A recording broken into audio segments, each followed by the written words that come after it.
Muriega ndu Ngai thino ya Ngai gutiri undu murito murito ta guikara kwenu.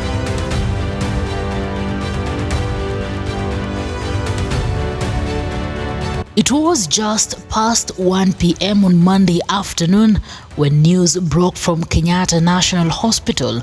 Betty Bayo, the beloved gospel artist whose songs of faith, hope, and redemption shaped Kenya's gospel music scene, had passed on. She was only in her late 30s. Doctors at Kenyatta National Hospital confirmed she had been battling leukemia, a fast-progressing cancer of the blood and bone marrow. She had been admitted just 3 days earlier, transferred from AAR Hospital along Kiambu Road after experiencing excessive bleeding. Despite emergency care and transfusions, her body could not endure the relentless toll of the illness. Family and friends of Betty Bayo, we want to tell the members of public that today at 1:03 p.m. we have lost Betty Bayo. It is no longer a rumor, it is the truth. Betty was unwell since last week and she was diagnosed with acute mild cancer, that is leukemia. The family, speaking outside Kenyatta National Hospital, fought back tears as they read their statement. She was suffering from excess bleeding. The doctors tried to do their best. First, she was taken to AAR in Kiambu. She was later transferred here on Friday. The doctors have tried their best, but the will of God has prevailed.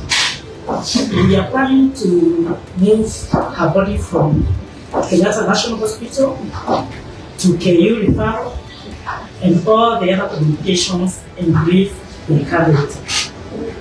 Her relatives and close partners stood together, visibly shaken yet composed, embodying the faith Betty had preached through her songs. Later that evening, Pastor Victor Kanyari, her former husband, confirmed the heartbreaking news. He called her a woman of strength and faith, describing how she never lost her spiritual focus, even in pain. Their relationship had long been a topic of public debate, but through it all, they shared something sacred, 2 children, and a deep respect that never faded. Kasongo wewe mbali na ngai, kasongo pona wewo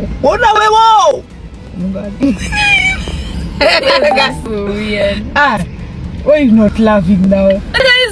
Before the fame and the controversy, Betty Bayo was simply a young woman from central Kenya with an extraordinary voice and unshakable faith. Her breakthrough came with 11th Hour, a song about divine timing, urging believers to hold on even when it seems all lost. The song became a national anthem of hope, echoing in churches, weddings, and gospel concerts. With her simple style and deep conviction, Betty Bayo redefined modern gospel for a younger generation, bridging old school worship with relatable storytelling.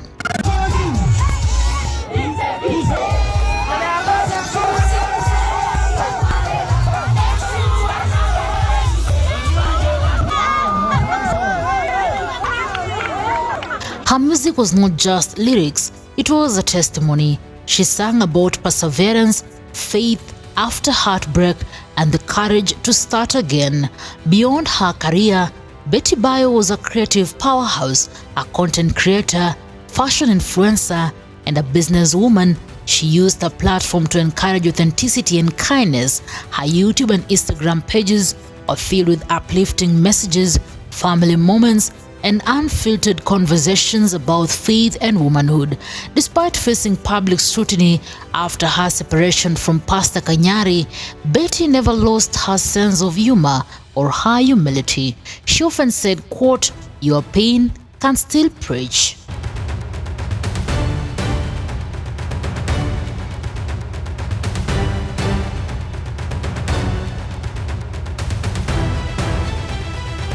To many, she embodied grace under pressure, a living testimony that faith does not erase struggle, it transforms it. As the news spread, tributes began to pour in. Fellow gospel artists like Sizet, Mercy Masika, and Guardian Angel shared emotional posts remembering Betty's voice and kindness. President William Ruto, on his Facebook account, posted, quote, "We mourn the passing of Beatrice Wairimu Mbugua, fondly known as Betty Bayo, an extraordinary gospel artist whose voice carried hope into the hearts of countless Kenyans. Her breakthrough hit, 11th Hour, was a powerful anthem of divine turnaround that inspired the faithful and comforted many who sought strength, healing, and reassurance in gospel music." Her fans flooded social media with clips of 11th Hour, saying the song now feels prophetic, an echo of her life's message that miracles still happen even at the last moment.